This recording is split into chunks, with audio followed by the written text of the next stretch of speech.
আসসালামু আলাইকুম ওরহমতুল্লাহি ওবারাকাতু। আল্লাহ তাআলা তার সৃষ্টির দোয়া কবুলের ব্যাপারে প্রতিশ্রুতি দিয়েছেন। তবে অনেক সময় আমরা আল্লাহ তাআলার কাছে দোয়া করি, কিন্তু আমাদের দোয়া কবুল হয় না। এই দোয়া কবুল না হওয়াটা বিভিন্ন কারণে হতে পারে।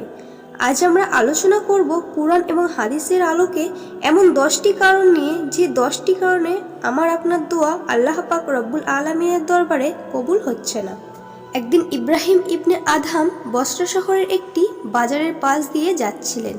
লোকজন তার পাশে সমবেত হয়ে জিজ্ঞাসা করলেন, হে আবু ইসহাক, আল্লাহ সুবহানাহু তাআলা কুরআনে বলেন, আমাকে ডাকো, আমি তোমাদের ডাকে সাড়া দিব।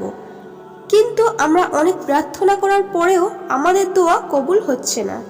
তখন তিনি বললেন, ওহে বসরাবাসী, 10টি ব্যাপারে তোমাদের অন্তর মরে গেছে। 1 নাম্বার, তোমরা আল্লাহ সম্পর্কে অবগত, কিন্তু তার প্রদত্ত কর্মসমূহ পালন করো না। 2 নাম্বার, তোমরা কুরআন পড়ো, কিন্তু সে অনুযায়ী আমল করো না। 3 নাম্বার, তোমরা দাবি করো রাসূল সাল্লাল্লাহু আলাইহি ওয়াসাল্লামকে ভালোবাসো, কিন্তু তার সুন্নাহকে পরিত্যাগ করো। 4 নাম্বার, তোমরা নিজেদেরকে শয়তানের শত্রু হিসেবে দাবি করো, কিন্তু তোমরা তার পদাঙ্ক অনুসরণ করো। 5 নাম্বার, তোমরা জান্নাতে যেতে উদগ্রীব, কিন্তু তার জন্য পরিশ্রম করো না। 6 নাম্বার, তোমরা জাহান্নামের ভয়ে আতঙ্কিত, কিন্তু পাপের মাধ্যমে প্রতিনিয়ত তার নিকটবর্তী হচ্ছ। 7 নাম্বার, তোমরা স্বীকার করো মৃত্যু অনিবার্য, কিন্তু তার জন্য নিজেকে প্রস্তুত করো না। 8 নাম্বার, তোমরা সর্বদা অন্যের দোষ বের করতে সচেষ্ট, কিন্তু নিজের দোষ ত্রুটির ব্যাপারে উদাসীন। 9 নাম্বার, তোমরা আল্লাহর অনুগ্রহ উপভোগ করো, কিন্তু তার জন্য শুকরিয়া আদায় করো না।